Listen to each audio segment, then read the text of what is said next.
Assalamualaikum, salam Malaysia Madani. Berita semasa bersama saya, Sahih Samsudin.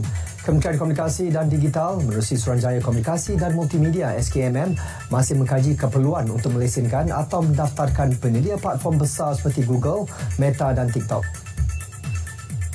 Timbalan Menteri Komunikasi dan Multimedia Teo Nii Ching berkata penelitian atau kajian itu merangkumi pelbagai perkara termasuk implikasi dari sudut dasar kepada perkhidmatan, aspek pelaburan dan perdagangan, kaedah percukaian serta aspek keselamatan pengguna di negara ini.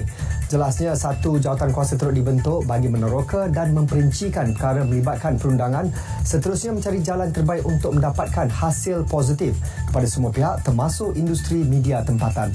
KKD katanya berpendirian organisasi media tempatan boleh memulakan perbincangan dengan penyedia platform besar berkenaan untuk mendapatkan formula yang sesuai supaya pendapatan bagi pengiklanan itu dapat dikongsikan antara dua organisasi tersebut seperti yang diguna pakai di Taiwan. Dalam usaha menangani isu penurunan kadar kesuburan penduduk negara yang terus merosot sejak 5 dekad, Pusat Sub-Fertility Negara yang pertama akan dibina di Shah Alam, Selangor tahun depan. Pembinaannya melibatkan peruntukan RM171 juta yang dijangka beroperasi pada tahun 2029. Menteri Pembangunan Wanita, Keluarga dan Masyarakat Datuk Seri Nancy Shukri berkata pusat itu menyediakan khidmat rawatan kesuburan serta kesejahteraan keluarga yang komprehensif yang termasuk berfungsi sebagai pusat koordinasi pendidikan, teknologi rawatan terkini dan latihan kepakaran di Malaysia. Perkhidmatan rawatan sub-fertility ketika ini yang ditawarkan di Klinik Sub-Fertility Lembaga Penduduk dan Pembangunan Keluarga Negara LPPKN dilihat tidak mencukupi untuk menampung permintaan.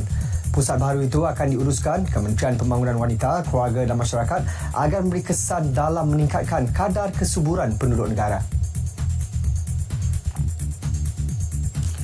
Sebuah bot nelayan tempatan kelas C ditahan Agensi Penguatkuasaan Maritim Malaysia, Maritim Malaysia Negeri Kedah dan Perlis di kedudukan Lapan Batu Nautika Barat, Tanjung Cincin, Langkawi kerana menangkap ikan di kawasan tidak dibenarkan.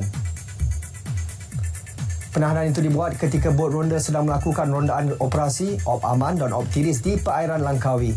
Turut ditahan seorang tekong dan 3 kru warga Thailand lingkungan umur antara 26 hingga 51 tahun di zon larangan perikanan ketika sedang leka melakukan aktiviti menunda atau tarik tepi.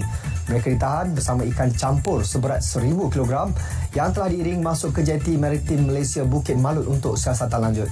Kes disiasat di bawah Akta Perikanan 1985. Perkembangan luar negara, operasi mencari dan menyelamat kapal kargo Turki yang karam di luar pantai Laut Hitam berjaya menemukan mayat seorang kru dipercayai kelasi. Pasukan penyelamat helikopter Turki meneruskan pencarian 11 kru yang lain selepas ribut reda.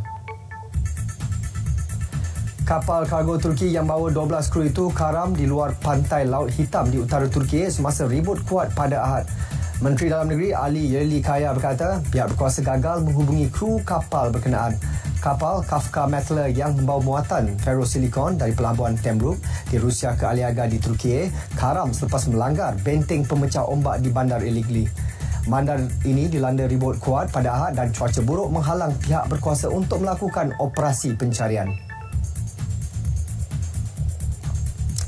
Sekurang-kurangnya 61 terkorban manakala beribu-ribu lagi hilang tempat tinggal akibat banjir besar di seluruh Kenya.